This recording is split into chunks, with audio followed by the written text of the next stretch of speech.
Inscreva-se no canal Paulo Mesquita no YouTube. Curta, comente, compartilhe. Vamos levar mais longe nossas posições e opiniões. Direto no assunto, com Paulo Mesquita.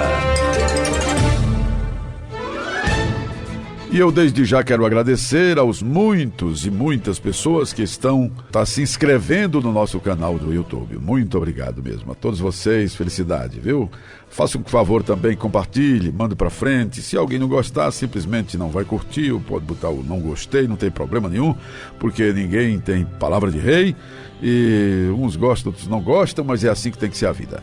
Olha o que diz o J.R. Guz, um dos maiores jornalistas do Brasil, nesta coluna que ele escreveu na Gazeta do Povo.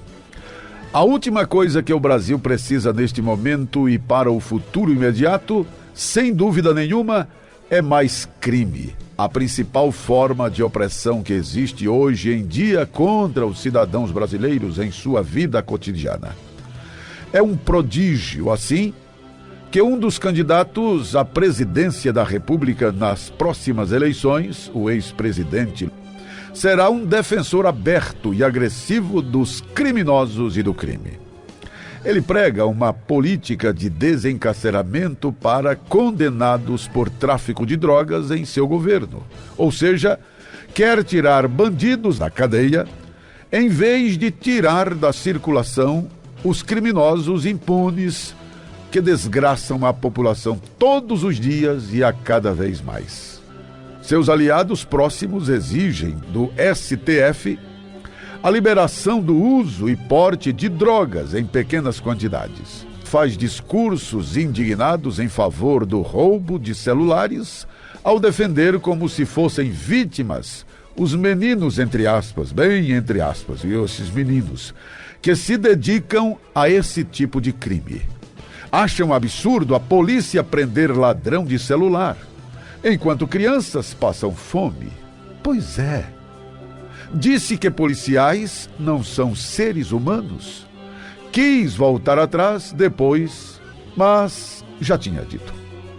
Fez questão de declarar sua solidariedade a um militante petista processado por tentativa de homicídio. Isso mesmo, quando os seus adeptos empurraram este homem por cima de um para-choque de caminhão que este, ao cair, bateu neste para-choque e fraturou o crânio. E até hoje está com ataques epiléticos e em constante medicamentos, mesmo depois de ter passado muito tempo sendo internado. O cara que fez isso, que empurrou por cima do caminhão, ficou aí 7 meses preso, mas saiu. Nunca antes, numa campanha eleitoral neste país, se viu um candidato tão apaixonado na defesa do crime. Naturalmente, diz que isso é política social. Afinal, ele sempre afirmou que os bandidos não são os agressores, mas as vítimas da sociedade. Na sua visão de governo, devem ser protegidos da polícia e da justiça e não combatidos por elas. É uma teoria estúpida, pois jamais resultou na recuperação de criminosos nenhum, e sim em mais crime. O que você acha que acontece quando soltam bandidos que estão na penitenciária? O número de crimes vai aumentar ou diminuir?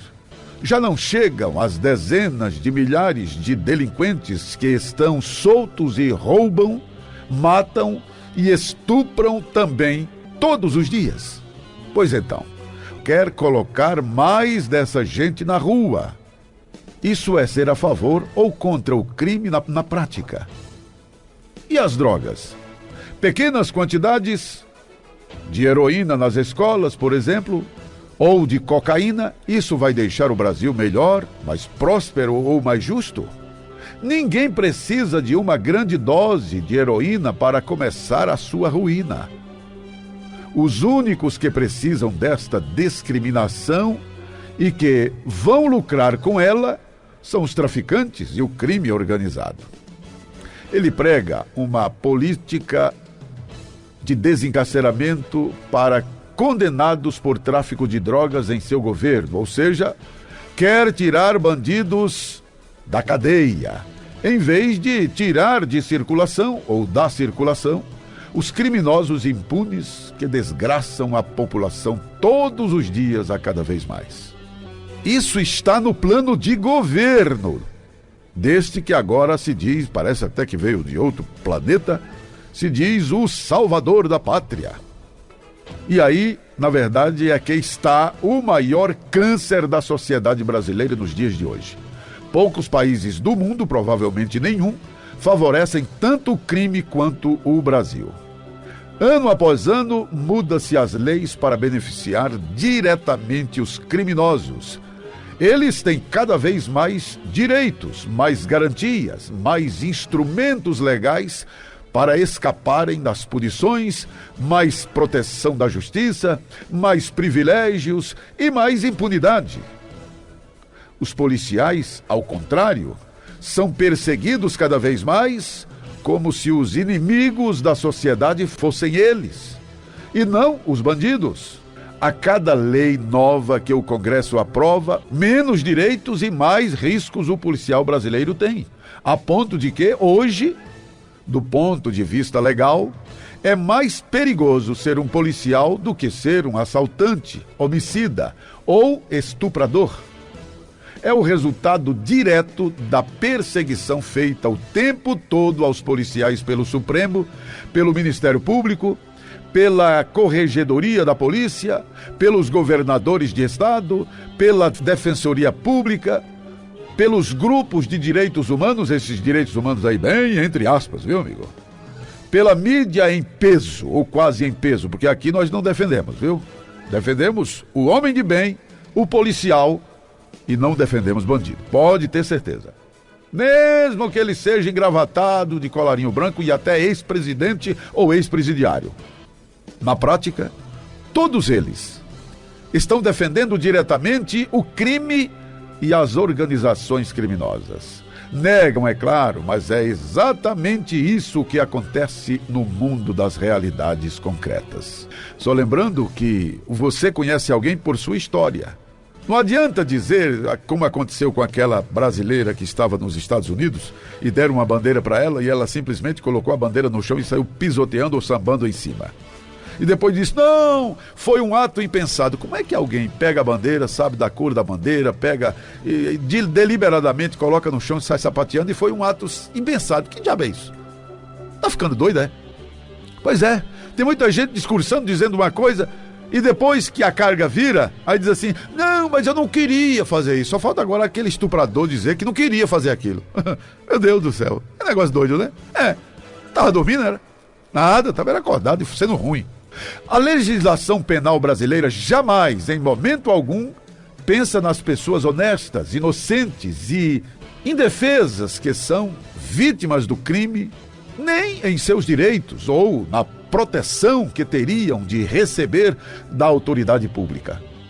O direito à vida que a Constituição lhes garante é uma piada dos tempos de hoje. O direito realmente garantido no Brasil é o de quem mata. Como poderia ser diferente? As leis brasileiras, há anos, são escritas pelos que estão nos degraus mais altos do crime, com os bilhões que têm, a influência que exercem e o terror que impõem. Fazem isto através dos escritórios milionários de advocacia penal, que armam desde a redação até a aprovação das leis no Congresso. Quem pode se esquecer do grupo de advogados que dá a si mesmo o nome de prerrogativas? Um de seus membros mais destacados disse em público, numa festa feita em São Paulo para o seu candidato, o que parece ser o lema do grupo. Abre aspas. Se o crime já ocorreu, para que punir? Ele estava se referindo, no caso, aos crimes de corrupção passiva e lavagem de dinheiro pelos quais Lula, o candidato dele, foi condenado em 3 instâncias diferentes e por 9 magistrados diferentes. Algo que ajuda a deixar claro porque o ex-presidente está do lado em que está. Do lado dos criminosos, do crime, da defesa constante da delinquência, mas acaba mostrando de forma admirável porque vivemos hoje no meio desta calamidade toda. O crime prospera no Brasil e vai prosperar cada vez mais, porque as elites, que jamais têm problemas de segurança consigo mesmas, trabalham a favor dos grandes criminosos. Não é à toa que muitos daqueles que estão no Congresso Nacional, e ser criminoso não é apenas matar gente, roubar não é apenas tomar um pão de um pobre coitado, não. Roubar milhões, como tem aqui na Paraíba, um cara que quer até, inclusive, é ex-governador e quer ser candidato a senador. Meu Deus do céu. Acusado de ter surrupiado só aquilo que foi encontrado. 132 milhões de reais dos cofres públicos, e não de qualquer cofre público, mas especialmente da saúde. Meu amigo, para você entender quem presta e quem não presta, só basta você olhar a história. Não tem como você se enganar. Quem se engana é porque quer ser enganado. Isso é como alguém, uma jovem, que namora com um rapaz que bate na mãe, que abana os queixos do pai, que bebe cana, que não quer trabalhar, que não estudar nem pra ver, e tal, e dá trabalho a ela, e esfrega ela muitas vezes pelos cantos de parede. Aí a família chega e diz: minha filha, esse homem não presta. Não, mamãe, ele disse que quando casar deixa. Aí casa e fica pior. Meu amigo, esse é o tipo de gente que se engana, que bota o dedo no fogo sabendo que queima. Infelizmente, isso acontece.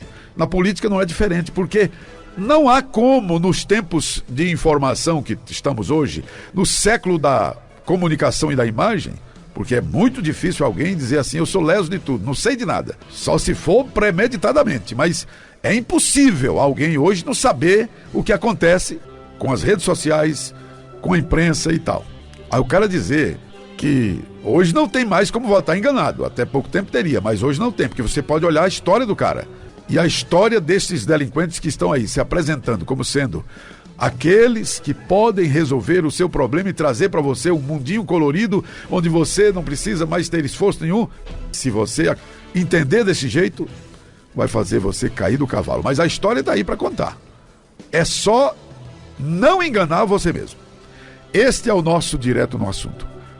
Pode acreditar. Inscreva-se no canal Paulo Mesquita no YouTube. Curta, comente, compartilhe. Vamos levar mais longe nossas posições e opiniões.